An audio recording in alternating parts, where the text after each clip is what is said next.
From the earliest memories I had, my parents always seemed to see through me but only to criticize, to scold, to blame. My sister, Lily, floated through life in their favor.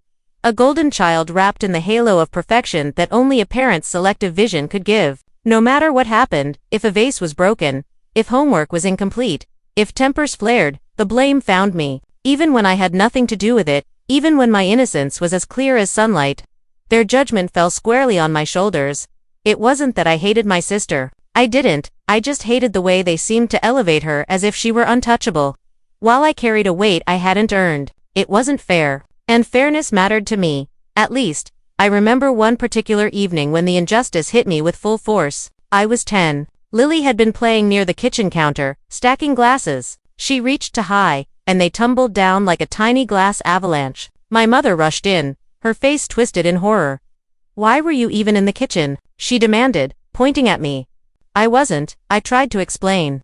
But my words bounced off her disbelief. "You need to learn responsibility," she said, her voice sharp as broken glass. And there it was. The blame, perfectly packaged, delivered to me again. Lily's wide-eyed innocence and tiny gasp of shock were enough for them to forgive her instantly. I learned that day that being truthful didn't matter. Perception did. As I grew older, the pattern didn't change. High school brought new opportunities and new frustrations. I excelled quietly in academics, worked part-time jobs, and kept my life structured. Lily, meanwhile, coasted, relying on charm and our parents' indulgence to sweep her mistakes under the rug. And our parents, they cheered for her loudly, while I felt like a shadow in the background. Invisible, unless a mistake needed a scapegoat. It was in those years that the seed of a plan began to take root in my mind. At first, I tried to ignore it. I told myself that patience and silence were virtues, that the world would eventually show them the truth. But life rarely works that way. The unfairness gnawed at me relentlessly, a persistent itch I couldn't scratch. Eventually, I realized something crucial. They wouldn't see reason unless I made them. I couldn't rely on accident or faith. I had to act. The idea wasn't born out of hatred. It was born out of necessity. A survival instinct sharpened by years of being the family's convenient villain. If I wanted to claim my own narrative, if I wanted to exist without carrying a mantle of undeserved guilt, I had to orchestrate a reckoning. I began quietly, observing, cataloging, learning. My parents were creatures of habit, predictable in their routines and decisions. They relished appearances over substance, pride over truth, comfort over justice. I noted everything: their favorite wine, their weaknesses in arguments, their gullibility when flattery or deceit was involved. My sister, though seemingly innocent, was equally predictable. Her reliance on charm, her impatience, her tendency to overlook details. Each trait became a tool I could use. I didn't act immediately. Rushing would ruin everything. I needed the perfect moment, a time when the scales could tip in my favor irrevocably. Years of being blamed had taught me subtlety, patience, and timing, the art of planting seeds and watching them grow until the harvest was inevitable. The first step, I realized, was to reclaim control over myself. I had to be untouchable, above suspicion. That meant building a persona that could not be easily questioned, a version of me that seemed almost blandly respectable. Work, school, friendships all had to reflect competence, reliability, and trustworthiness. Every interaction with my parents became a test, a way to sharpen my strategy and hide my intent. By the time I was 17, I had honed my plan. It was not impulsive or reckless. It was a long game, and most importantly, it was theirs to lose. The moment would come when their favoritism and misplaced trust would become their undoing. And when that happened, the family dynamic would shift. Finally, they would see me as I had always been, not the problem, but the observer who had understood the rules all along. I allowed myself a small, private smile at the thought. Revenge, I realized, was less about anger and more about education. They needed to learn. Not just anyone could orchestrate such a lesson, but I had the patience, the intelligence, and the motivation. My parents had given me the reason. Now I would give them the reality. It wouldn't be brutal. It wouldn't be cruel. It would be meticulous, undeniable, and unforgettable. And when the day came, they wouldn't just blame me, lest they would understand, in a way that left no room for doubt, that the years of unfairness had consequences. And so, I waited, silently, calculating, and preparing. Every smirk, every scolding, every false accusation they had cast my way was a stepping stone, a lesson that sharpened my resolve. The game had begun, And for the first time in my life, I felt truly in control. The first phase of my plan was subtle. It wasn't about dramatic confrontations or reckless exposure. It was about laying the groundwork, testing the waters, and ensuring that when the truth emerged, it would be undeniable. I had learned long ago that people rarely see the real story if it challenges their preconceived notions. My parents believed Lily was flawless, and I was prone to mistakes. My goal was to shatter that illusion, but carefully, without giving them a chance to dismiss it. I began by observing my sister closely. Lily's habits were as predictable as a clock. She had a routine. Mornings spent scrolling through her phone until it was time for breakfast. Afternoons spent studying but actually texting friends or napping. Evenings with dramatized complaints about homework or minor inconveniences. Her weakness wasn't malice. It was carelessness and arrogance, and both were tools I could use. The first real step came one rainy afternoon. I noticed that my parents had left a small inheritance folder, detailing some family investments, on the living room desk. It was a careless mistake, one that perfectly aligned with my opportunity. Lily, ever curious but equally reckless, had been wandering near the desk. I pretended not to notice, but my mind raced. If I could subtly guide her toward touching the folder, and then make it seem like she had tampered with it, I could plant the seed of distrust in my parents' minds and they would hardly suspect me. I waited until my parents left for an evening charity event, a weekly ritual they took very seriously. They were the type to talk more about appearances than substance, and the event was their perfect excuse to be distracted. I knew they would return tired, slightly tipsy, and not thinking critically, a perfect window as I approached the folder. I carefully moved a pen next to it and then left the room. I could hear Lily's footsteps and then the unmistakable rustle of papers. A moment later, she came out, startled, and I played my part perfectly. "What happened?" I asked innocently, as if discovering the scene by chance. Lily's eyes widened. I didn't touch anything, I swear." Her nervousness wasn't feigned. "I had expected that. Maybe you accidentally moved it," I suggested lightly, letting the idea settle. It's easy to misplace things sometimes. By the time our parents returned, Lily was jittery, guilty, and flustered. The folder, slightly shifted but intact, became the center of attention. I watched as my mother scolded her gently but firmly, my father adding his sigh of disappointment. They were subtle in their reprimand, but the change in tone was palpable. For once, Lily was the one under scrutiny, and I was merely the bystander. It wasn't enough. Small victories had to build into an undeniable pattern. Over the following weeks, I began orchestrating small incidents, things that seemed coincidental but were carefully calculated. Misplaced items, miscommunications, harmless pranks, all guided subtly toward Lily, never toward me. I maintained my facade of innocence perfectly, the obedient, quiet sibling who never caused trouble. Meanwhile, the cracks in my parents' blind trust began to appear. One afternoon, I overheard them discussing me in hushed tones, unaware that I was within earshot. "She's always so calm and composed," my mother said. "It's almost suspicious how careful she is." My father nodded, though doubt lingered in his eyes. "I never thought, maybe we underestimated her." I smiled to myself. That doubt was exactly what I needed. Once they began questioning their assumptions, their defenses would weaken, and the path for the bigger moves would open. Next came the manipulation of perception. I knew my parents loved tangible proof. Words alone were insufficient. They required evidence. So I set up small situations where Lily's mistakes would be seen, recorded indirectly, or misinterpreted without anyone thinking I had orchestrated them. For example, I noticed she left her laptop unlocked in her room. A few harmless messages were accidentally forwarded to my parents, exposing small lies she had told to cover up her negligence. Not malicious, not catastrophic, just enough to erode trust. Each incident was a stone, slowly building the wall of truth I intended to erect. I also began documenting everything. A mental log at first, then written notes, timestamps, even photos when necessary. By the time the final phase came, I would have an airtight record showing that my parents' favoritism had been blind, unjust, and systematically misleading.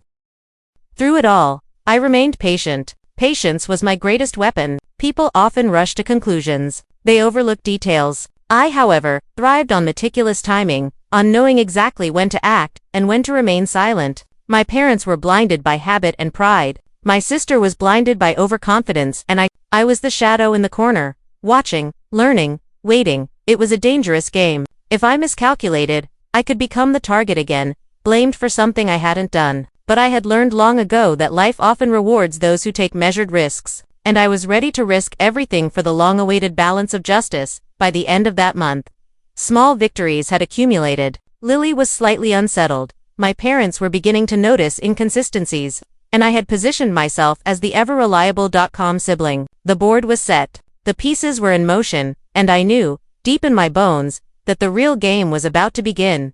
By the time the first hints of doubt had settled into my parents' minds, I knew it was time to escalate. The small manipulations and subtle nudges had worked. Lily was anxious. My parents were beginning to question their assumptions, and I had established myself as the calm, trustworthy presence in the household. But this was only the foundation. The real impact required bolder moves. It began with trust. My parents, oblivious to my careful orchestration, started to rely on me even more. They confided in me about decisions, family finances, and mundane household matters, assuming I was responsible. I never denied their trust. Instead, I used it, learning their patterns, noting vulnerabilities, and identifying opportunities. One evening, while my father was planning a business trip, he left a stack of company documents on the kitchen counter. Most of it was routine, but one folder contained sensitive client information. This presented a perfect chance not for me to steal or harm, but to orchestrate a scenario where Lily appeared reckless. I waited until she left her room briefly, phone in hand. A slight accidental bump, a misstep, nothing overt, was all it took to move the folder. I let it rest just slightly askew, subtle enough that a careless glance would misinterpret the situation. When my father returned to gather the files, his sharp eyes immediately caught the misalignment.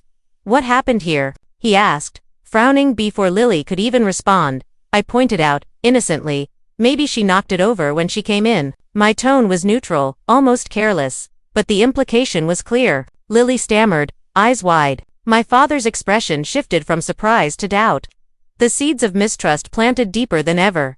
These small victories gave me a confidence I hadn't felt in years. Each incident reinforced my belief that perception could be manipulated, that the truth could be revealed slowly but inevitably, and that the balance of power was finally shifting. But I had to be careful. Too much too soon would expose my hand. Timing, as always, was everything. I began planning larger moves, strategic events, designed to create undeniable evidence of the favoritism and negligence that had governed our family for years. It wasn't about humiliation, it was about clarity. My parents needed to see the patterns they had ignored for decades. One weekend, I arranged a family dinner where I subtly exposed contradictions in Lily's stories. She claimed to have completed an important school project, but I had already verified otherwise. Over dinner, I asked casual questions, referencing details she hadn't considered I would know. She fumbled, revealing inconsistencies. My parents exchanged glances, uncertainty flickering in their eyes. The first visible cracks in their armor had appeared, and I was careful to let them draw their own conclusions. I also began involving mutual friends and relatives, carefully orchestrating moments where Lily's overconfidence and carelessness could be witnessed by outsiders. Each incident was minor on its own, a forgotten appointment, a careless comment, but in aggregate, the pattern became undeniable. I documented everything meticulously, ensuring that the evidence would speak louder than any denial. At home, I continued my quiet dominance. I handled chores efficiently, maintained impeccable grades, and always seemed calm under pressure. The contrast between Lily's faltering and my reliability became stark. My parents, who had once viewed me as the problem child, began to shift subtly in their behavior. They relied on me more, trusted me more, and unknowingly fed the narrative I was constructing. But the tension wasn't only external. Living this double life required constant vigilance. Every action had to be measured. Every word had to be calculated. Lily, despite her growing anxiety, was still unpredictable. One misstep could expose my plan or provoke retaliation. I learned to read her moods, anticipate her reactions, and stay 3 steps ahead. The psychological game had become intricate, almost exhilarating. It was during this period that I realized the deeper satisfaction of my approach.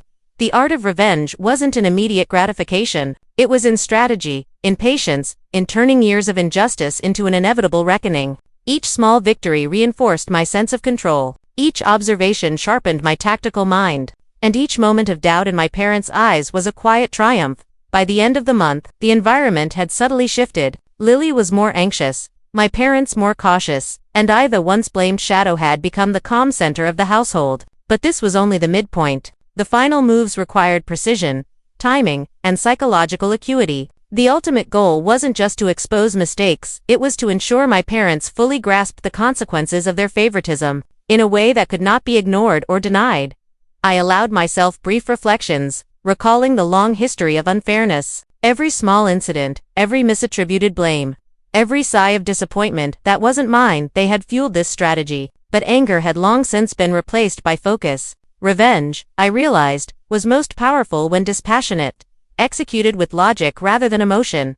And so, I waited for the moment when all the pieces would converge. The tension in the household was rising, the groundwork was set, and the narrative I had carefully constructed was approaching its climax. My parents' worldview was beginning to crack, my sister's confidence wavered, and I was poised to strike not with violence or malice, but with undeniable truth. When that day came, I knew there would be no turning back. The scales would finally tip, and the lesson I had orchestrated with such care would be unavoidable. The stage was ready, the players were in place, and I, the one they had always blamed, would be the one to reveal the reality they had ignored for so long.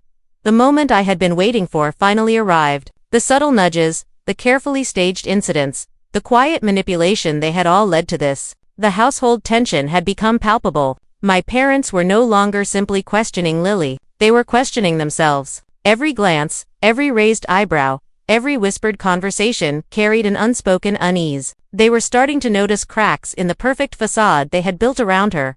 I had chosen the evening with care. It was my mother's birthday, a day traditionally filled with celebration, indulgence, and distraction. She would be expecting admiration, compliments, and a flawlessly orchestrated dinner. Perfect. That meant she would be off guard, emotionally invested in appearances rather than facts. My father, naturally inclined toward propriety, would follow his usual routine, a glass of wine in hand, polite conversation, eyes more attuned to social performance than detail. And Lily, well, Lily's arrogance made her predictable, exactly the way I needed her to be. I began the evening as usual, maintaining my calm, reliable persona. I arrived early in the kitchen to ensure everything was ready, casually correcting minor mistakes without drawing attention to myself. My sister, as expected, was late, distracted by her phone and unaware of the strategic timing of this evening. The first cracks would appear when she tried to insert herself into the spotlight. Dinner began, the room warm with polite chatter and laughter. But beneath the surface, tension simmered. I steered conversations subtly, bringing up topics that would draw out Lily's contradictions. I asked her casually about her volunteer project, the one she had boasted about for weeks. Her eyes flickered, and she hesitated. I leaned forward, speaking softly but clearly.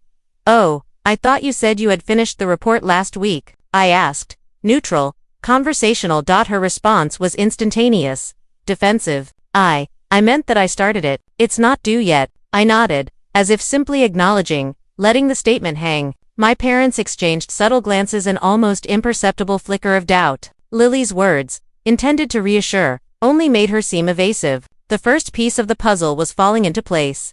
Next, I executed the second part of my plan. I had spent weeks collecting small, seemingly unrelated incidents, documenting them meticulously with timestamps, notes, and photographs. Each incident, individually, was minor, easily dismissible, but together, they formed an undeniable pattern of carelessness and deception.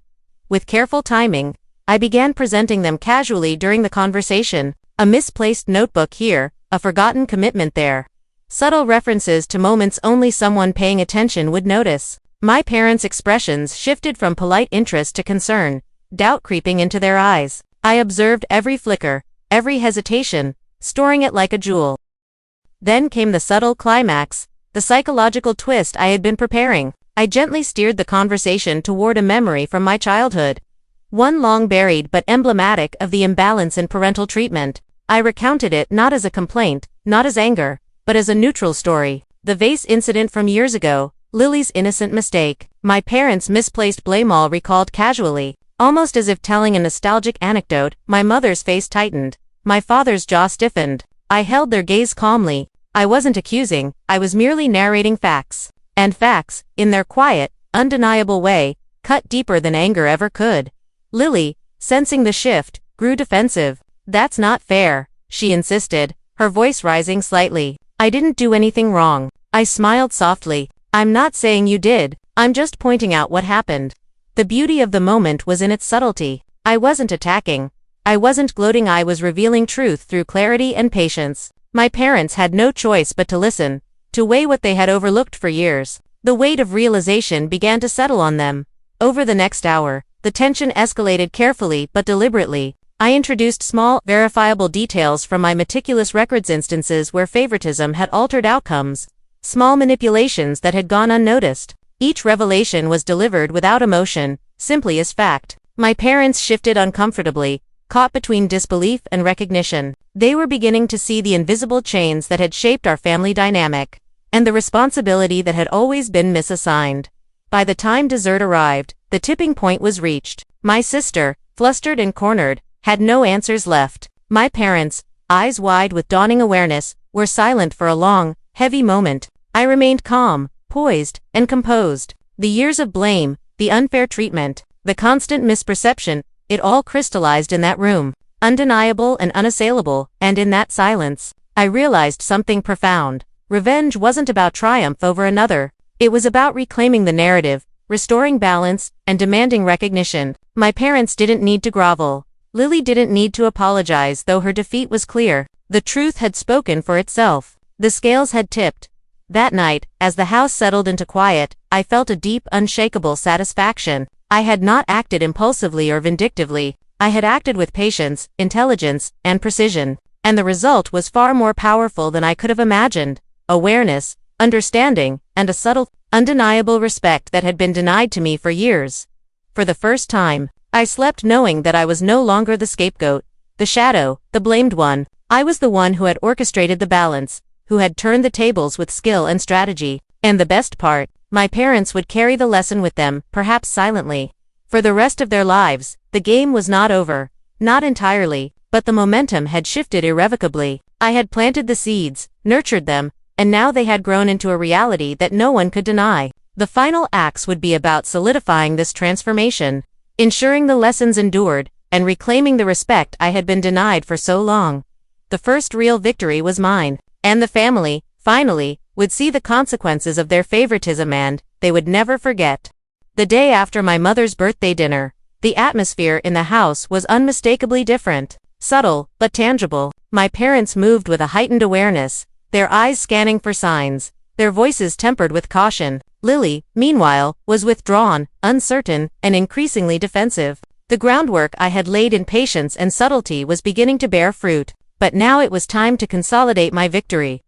To make sure the lessons stuck and that the family dynamic truly shifted, I started by addressing the patterns directly but carefully. I didn't accuse, I didn't raise my voice. That would have undermined the careful psychological advantage I had gained. Instead, I chose moments of quiet observation. One afternoon, my father was working on his taxes in the study, papers strewn across the desk. I joined him casually, offering to help with a minor calculation. He accepted, distracted but relieved for assistance. As I worked, I introduced small, factual observations about household mismanagement that had always gone unnoticed: late bills, overlooked appointments, miscommunications that had been blamed on me over the years.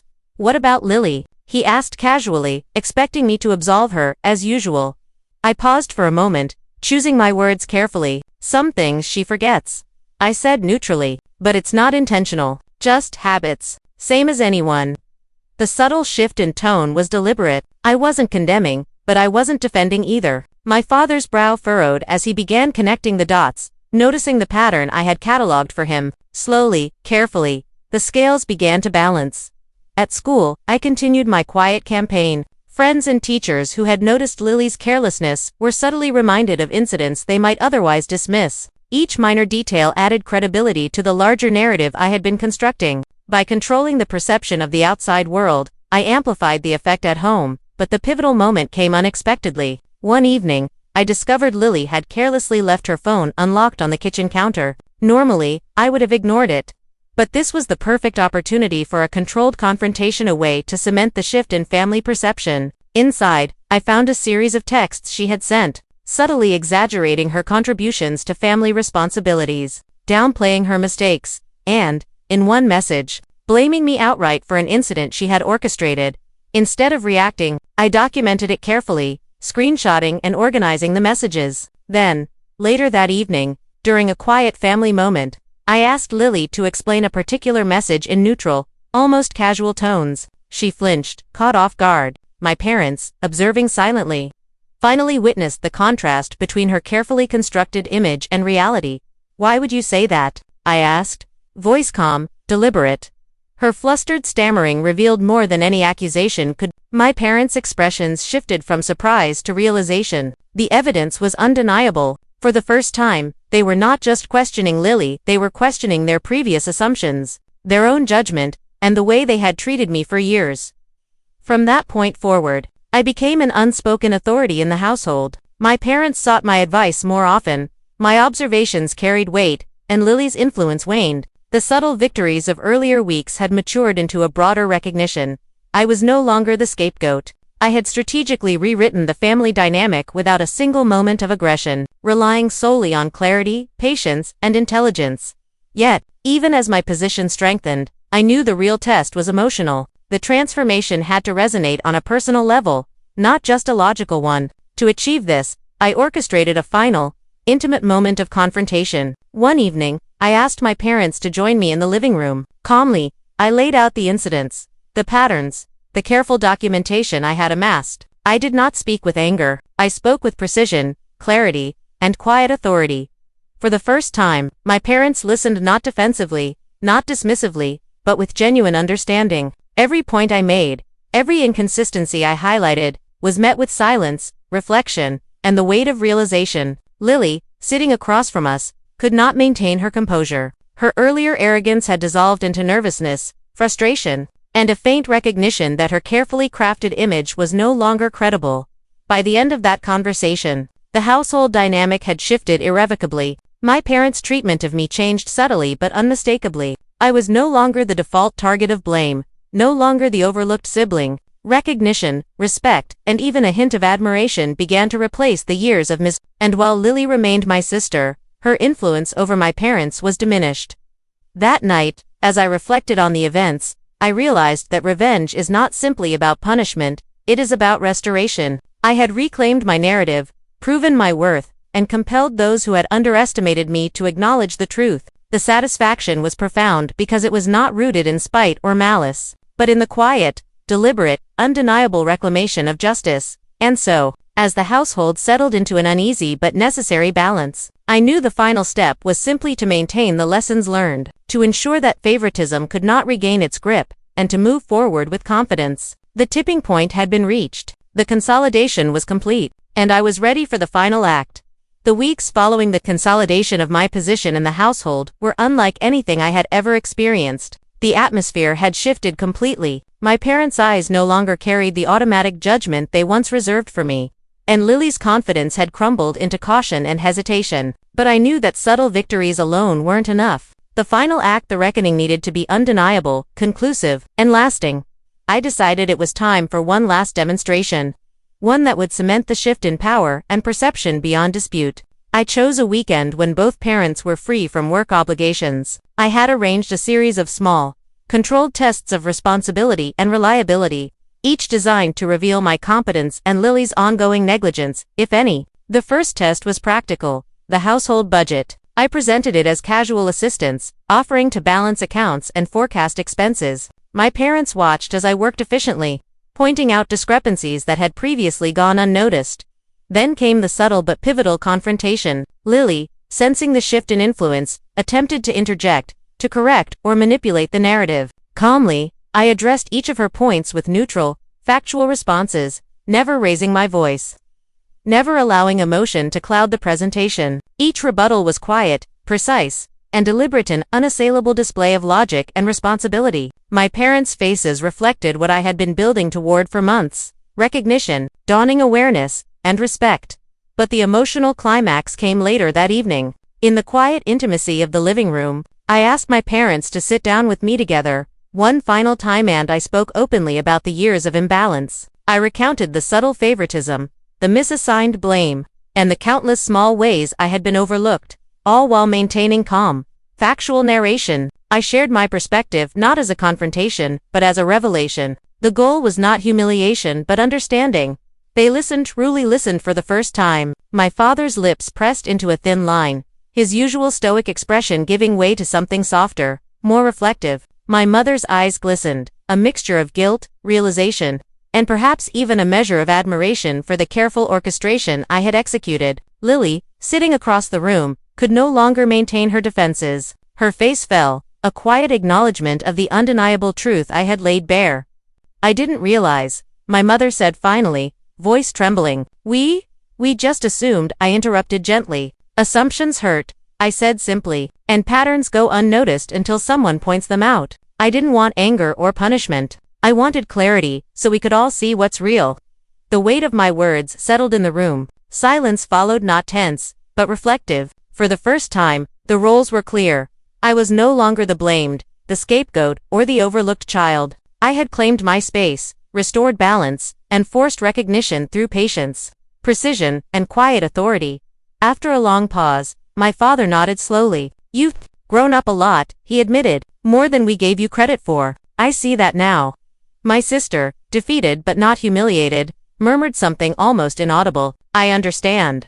I accepted her words without gloating. The point had never been to crush hurt, had been to expose truth and restore equilibrium. I had orchestrated the entire process as a demonstration of clarity and consequence, not malice. That distinction mattered more than anyone realized.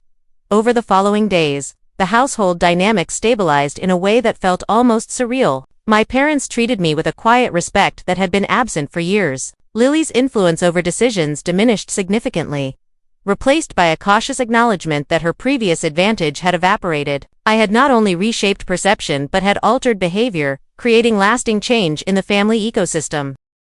Yet, even as I celebrated this victory, I understood that the true achievement lay in control, self-control, strategy, and patience. Revenge is fleeting if not executed with precision. Recognition is enduring only when earned with intelligence and foresight. I had achieved more than simple retribution. I had ensured that the lessons of favoritism, assumption, and misjudgment would resonate far beyond the immediate moment. In the quiet of my room that night, I reflected on the journey. Every small step, every carefully considered move, every moment of patience and observation had culminated in this resolution. I had reclaimed my narrative, restored balance to my family, and emerged not just unscathed but empowered.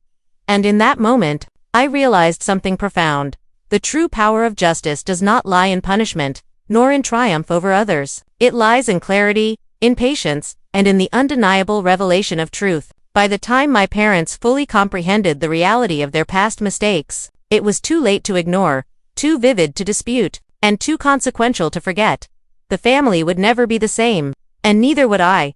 I had stepped out of the shadow of blame, navigated the labyrinth of favoritism and misperception, and emerged with a sense of authority and understanding that no one could take away. I had not just changed their perception of me, I had changed the family itself. And that, more than anything, was the ultimate victory.